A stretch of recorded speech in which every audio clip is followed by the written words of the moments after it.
Hello students, today we will learn basic concepts of bill of exchange. Last video में normal basics concept हमने देखे हैं और ये वीडियो में हम देखेंगे बेसिक जर्नल एंट्रीज, ओके, जो आपको याद रखनी है क्योंकि प्रॉब्लम सॉल्व करते वक्त ये हमें यूजफुल होगी. तो देखेंगे क्या दिए एंट्रीज.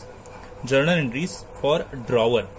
तो यहाँ पे टू पार्टीज है मेनली, ड्रॉवर एंड ड्रॉवी, जिनके लिए हमें जर्नल एंट्रीज देनी पड़ेगी.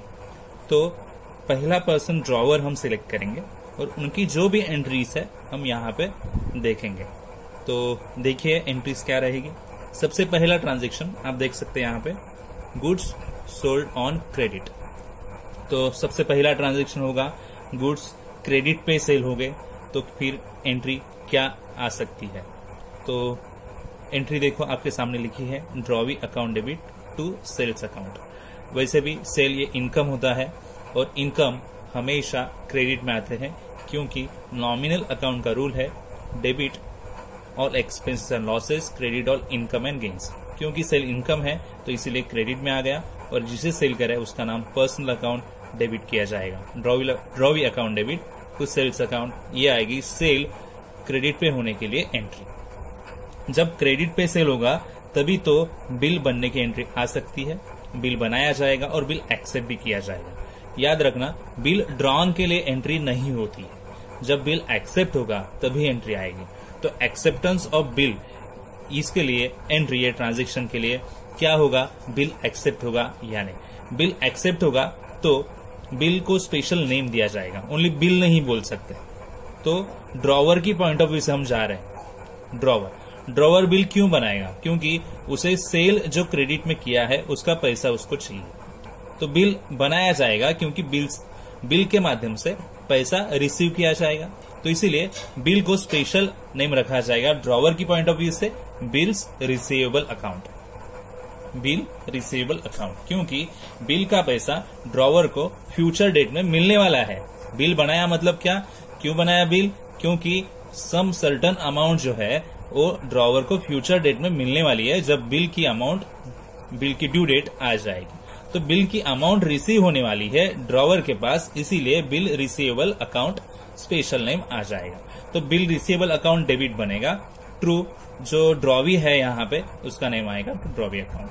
सो एक्सेप्टेंस ऑफ बिल के लिए एंट्री बनेगी bills receivable account debit to drawee account. Entry number 2. अभी number 3 entry, bill discounted with bank.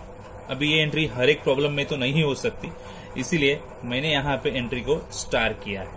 Okay, तो अगर किसी प्रॉब्लम में बोल दिए बिल डिस्काउंटेड विद बैंक तो ये वाली एंट्री हम लेंगे.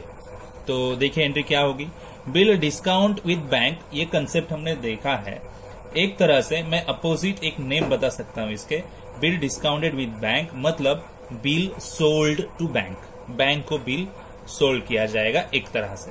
तो सेल करने पे मिलता है पैसा cash bank account debit to bill receivable account. But bank इसके लिए चार्जेस लेती है क्योंकि बैंक एक तरह से सर्विस ही देगी. तो डिस्काउंट जो खर्चा होगा बैंक चार्जेस लेगी जो डिस्काउंट के नाम से यहाँ पे लिखेंगे, इसीलिए तो डिस्काउंटिंग बोला है. तो डिस्काउंटिंग विद बैंक, इसका मतलब बैंक हमें बिल के अगेंस्ट पैसा देगी और कुछ चार्जेस रहेंगे उसे डिस्काउंट के नाम से लिखेंगे टू बिल रिसीवेबल. तो एंट्री बनेगी बिल डिस्काउंटिंग विद बैंक के लिए cash bank account debit discount account debit to bill receivable account. Okay, bill discount किया है, एक ऑप्शन सिलेक्ट करना रहता है. ठीक है, तो अभी next entry, dishonour of discounted bill. अगर बिल डिस्काउंट किया है तो डीज ऑनर हुआ है समझो. तो डीज ऑनर होने पे एंट्री क्या आएगी, ऑनर भी हो सकता है बट ऑनर वाली एंट्री मैं आपको बाद में कहीं पे दे दूंगा. पहले तो डीज ऑनर का एंट्री देखेंगे. डीज ऑनर यानी ही बिल कैंसिल होना. डीज ऑनर ही यानी बिल कैंसिल होना. अगर बिल कैंसिल हो गया तो क्या होगा सिचुएशन देखो. बिल हमने बैंक में बेचा था, बैंक ने हमें पैसा दिया था. बैंक ने सोचा ये बिल का जब ड्यू डेट आएगा तभी जिसका बिल है उसके पास से पैसा ले लेंगे. बट अभी डीज ऑनर हुआ तो बिल की वैल्यू कुछ रही ही नहीं क्योंकि बिल कैंसिल हो गया. तो बैंक हमारे पास वापिस आएगा और जो पैसा हमें दिया था वो पैसा वो वापिस लेगी और बिल हमें वापिस देगी. तो इसीलिए डीज ऑनर का एंट्री क्या हो सकता है, देखो बिल कैंसिल होगा और हम अल्टीमेटली इसका जिम्मेदार जो है डिसऑनर का, ड्रॉवी को डिसाइड करेंगे। तो डिसऑनर का एंट्री जब भी आएगा आपके सामने, तो सिंपली आप इतना ही याद रखो कि ड्रॉवी का नेम हमेशा डेबिट होगा, ड्रॉवी का अकाउंट हमेशा डेबिट होगा, drawee account debit to bill अभी बैंक में था तो बैंक का नाम आएगा, drawee account debit to bank account. देखो डिस्काउंटिंग एंट्री ऐसे आएगी, डिस्काउंटिंग ये ऑप्शन में अगर डिसऑनर हो गया तो drawee account debit to bank account ऐसे बोलेंगे, क्योंकि डिस्काउंटिंग बिल बैंक के पास होता है, तो ड्रॉवी टू बैंक एंट्री आ जाएगी। जस्ट आप एंट्री समझ लो, प्रॉब्लम में किस तरह से आएंगी, कैसे आएंगी, मैं आपको समझा दूंगा। ठीक है, पेमेंट रिसीव वो भी पार्ट में। तो बिल कैंसिल हो गया तो बिल की अमाउंट थोड़ी ना छोड़ेंगे, तो जो भी पर्सन है ड्रॉवी वो बोलता है थोड़ी अमाउंट मैं अभी दे देता हूं, बाकी की अमाउंट आप बाद में एडजस्ट कर लेना। तो पेमेंट रिसीव होगा पार्ट में, पैसा आएगा तो cash bank account debit, cash आती है तो कैश बैंक अकाउंट डेबिट बोलते हैं। टू किससे आएगा, ड्रॉवी से। बिल तो अभी रहा नहीं, कैंसिल हो है ना यहाँ पे, तो एंट्री आएगी पेमेंट रिसीव की, cash bank account debit to drawee. तो ड्रॉवी से थोड़ा पैसा हमने कैश में ले लिया, अभी कुछ अमाउंट बाकी है तो ऐसे थोड़ी ना छोड़ेंगे उसको, उस बाकी अमाउंट पे इंटरेस्ट चार्ज कर दिया। तूने थोड़ी अमाउंट दी नहीं है तो मैं तेरे थोड़े अमाउंट पे इंटरेस्ट चार्ज कर दूंगा। सो इंटरेस्ट चार्ज वाली एंट्री आ जाएगी, drawee account debit to interest account. Okay, क्या एंट्री आएगी, drawee account debit to interest account, क्योंकि हम उससे इंटरेस्ट चार्ज करेंगे तो उसके अकाउंट में ऐड करेंगे और उससे इंटरेस्ट आ रहा है, इसका मतलब वो हमारे लिए इनकम हो जाएगा। Drawee account debit to interest account, ये बोलेंगे इंटरेस्ट चार्ज की एंट्री ड्रॉवर के बुक में। आगे रिन्यूअल ऑफ बिल, बिल नया बनाने की रिक्वेस्ट आएगी, हमें बनाना ही पड़ेगा क्योंकि पेमेंट पूरा नहीं आएगा, पार्ट में आएगा, तो बाकी अमाउंट जो बचेगा उसके लिए वापस बिल बनाना तो पड़ेगा, क्योंकि हमें पैसा चाहिए, रिस्क नहीं ले सकते। तो नया बिल बनेगा, न्यू बिल एक्सेप्टेड। नया बिल बनने के लिए एंट्री क्या आएगा, जो बिल बनने के लिए नॉर्मल एंट्री आता है एक्सेप्टेंस का, वही एंट्री रिपीट आएगा। बिल रिसीवेबल टू ड्रॉवी था पहले, यहाँ पे भी सेम आएगा, bill receivable to drawee. So new bill accepted हो या बिल पहला एक्सेप्टेड हो, एंट्री थोड़ी ना बदलेगी, बिल रिसीवेबल टू ड्रॉवी। हाँ, अमाउंट चेंज हो सकती है, तो ये अमाउंट हमें प्रॉब्लम में पता चलेगी, प्रॉब्लम जब लेंगे। आगे बिल ऑनर, बिल ऑनर अगर हो गया, ऑनर आपको पता है टर्म याद आती है या नहीं, देखो बिल ऑनर यानी टाइम पे पैसे रिसीव होना, टाइम पे मनी रिसीव होना ड्यू डेट पे। तो अगर पैसा रिसीव हो रहा है तो कैश बैंक टू बिल के अगेंस्ट। डिसऑनर हो गया तो पैसा नहीं आ रहा है, तो मैंने बोला डिसऑनर होने पे ड्रॉवी हमेशा डेबिट में आता है, drawee responsible, drawee account debit to bill. Dishonour हो गया तो बिल रिसीवेबल नॉर्मल लिखेंगे। सो ये नॉर्मल एंट्री है, बिल ऑनर की नॉर्मल एंट्री, बिल डिसऑनर की नॉर्मल एंट्री, इसे शॉर्ट में रिटेन भी कहा जाता है। ओके, तो बिल ऑनर की नॉर्मल एंट्री, बिल डिसऑनर की नॉर्मल एंट्री। आगे नया एंट्री है entry number 10, retirement of bill. Retirement का मतलब पता है ना आपको, ड्यू डेट के पहले ही पैसा मिलना, ड्यू डेट के पहले ही पैसा पे होना। तो इसका मतलब एंट्री क्या आएगी, पैसा आने की, cash bank account debit. Special discount दिया जाता है बट उसे डिस्काउंट नहीं बोलेंगे, रिबेट बोलेंगे, रिबेट यानी ही डिस्काउंट।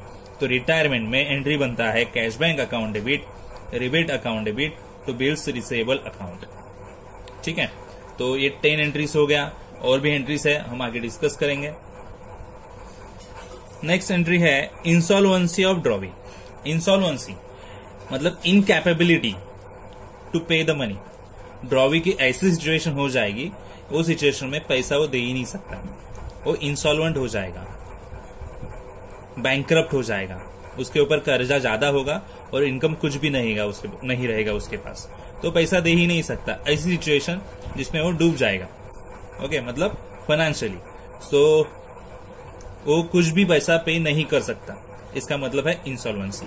अगर ड्रॉवी इंसॉल्वेंसी हो गया तो हमारे बिल का प्रॉब्लम ही हो जाएगा, तो बिल हमें कैंसिल करना ही पड़ेगा, नेचुरली कैंसिल ही हो जाएगा इंसॉल्वेंसी के लिए। तो पहला एंट्री आता है बिल कैंसिल का, जिससे डिसऑनर भी बोला जाता है।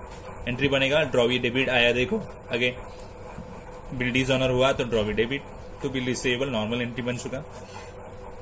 अगर इंसॉल्वेंसी हुआ है तो जितना पैसा हमें मिल सकता है उतना ले लेंगे, अगर नहीं मिलेगा तो पूरा का पूरा लॉस होगा।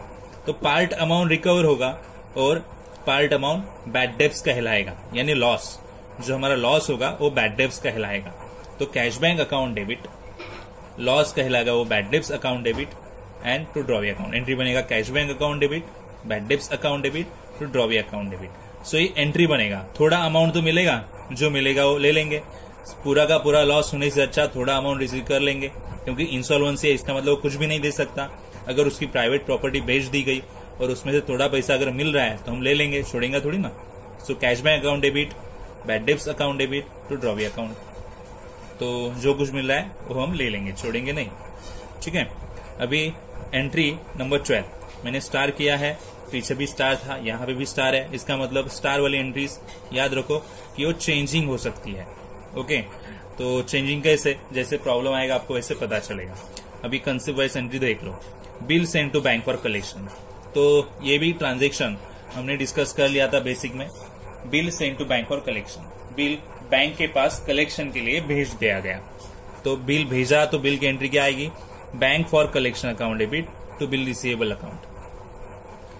Bill send to bank for collection honour, अगर पैसा आ गया उसका, ऑनर हो गया, तो ऑनर वाली entry cash bank account debit, bank जो भी चार्जेस है वो कट करके लेगी, bank charges account to bank for collection account. Bank में कलेक्शन के लिए भेजा था, कलेक्शन अकाउंट टेम्पररी अकाउंट यहाँ पे बना रहता है, तो collection account debit to bill receivable. तो यहाँ पे cash bank debit, bank charges debit to bank for collection, ऐसा एंट्री बन जाएगा। कलेक्शन से जो भी पैसा आया वो कैश बैंक हमें दिया और थोड़ा चार्जेस बैंक ने कट करके ले लिया। अगर bill send to bank for collection dishonour अगर हो गया, तो यानी बिल कैंसिल हो गया, तो who is the culprit, drawee. तो ड्रॉवी रिस्पॉन्सिबल है, drawee account debit to bank for collection, ऐसा एंट्री आएगा। ठीक है। देन इंडोर्समेंट का एक टर्म हमने देखा था। इंडोर्समेंट यानी बिल ट्रांसफर करना थर्ड पार्टी को। एंट्री बनती है endorsee account debit to bill receivable account. Endorsee को मतलब थर्ड पार्टी इंडोर्सी होगी, उसे बिल ट्रांसफर कर दिया तो endorsee account debit to bill receivable account. Endorse bill अगर ऑनर हो गया, मतलब पैसा रिसीव हो गया बिल का, तो किसके पास होगा, इंडोर्सी के पास होगा ना। थर्ड पार्टी के पास अगर बिल दे दिया तो उसको पता चलेगा ऑनर हुआ कि नहीं। अगर ऑनर हो गया तो वो पैसा रिसीव करेगा, हमें थोड़ी ना पता है पैसा मिला, तो नो एंट्री आएगा। हमारे बुक में वो एंट्री नहीं आएगा ऑनर के लिए जब इंडोर्स होगा। इंडोर्स में honour, no entry. But endorse bill अगर डिसऑनर हो गया तो थर्ड पार्टी है वो बिल अपना वापस भेजेगी अपना हमारे पास, तो डिसऑनर का एंट्री हमें देना है, हमेशा देना है डिसऑनर का एंट्री। तो डिसऑनर में कल्प्रिट कौन है, कौन रिस्पॉन्सिबल है, drawee. Drawee account debit to endorsee से बिल वापिस आया तो इंडोर्सी का नाम लिखेंगे, उसके पास बिल था तो उसका नाम लिखेंगे। So drawee account debit to endorsee account. ठीक है। डिस्काउंटेड बिल ऑनर, तो मैंने लास्ट डिस्कस किया था पहले जो डिस्काउंटिंग वाली एंट्री आई थी, तो डिस्काउंटिंग बिल ऑनर का एंट्री हमारे बुक में नहीं आएगा, नो एंट्री। ठीक है। एंड लास्ट एंट्री, अगर आपके सामने एंट्री आई, कभी कभी आएगी, हर एक प्रॉब्लम में नहीं हो सकती है। गुड्स सोल्ड हो गया, पार्ट अमाउंट कैश में पेड हो गई and remaining accept a bill, remaining amount का बिल एक्सेप्ट किया, तो एंट्री क्या होगी, सेल करने के बाद एंट्री आएगी। पार्ट अमाउंट कैश में आई और पार्ट अमाउंट के लिए बिल एक्सेप्ट किया गया, तो एंट्री आएगी कैश आया, कैश में अकाउंट डेबिट, बिल एक्सेप्ट किया, bill receivable account debit to drawee account, cash bank account debit, bill receivable account debit to drawee account, ऐसी एंट्री यहाँ पे बनेगी। तो ये सब एंट्रीज, टोटल एंट्रीज 15 दी है। ड्रॉवर के बुक्स में 15 एंट्रीज आनी है और आपको ये एंट्रीज रिमेम्बर करनी है, क्योंकि पूरे प्रॉब्लम्स में ये यूजफुल रहेगी। ठीक है।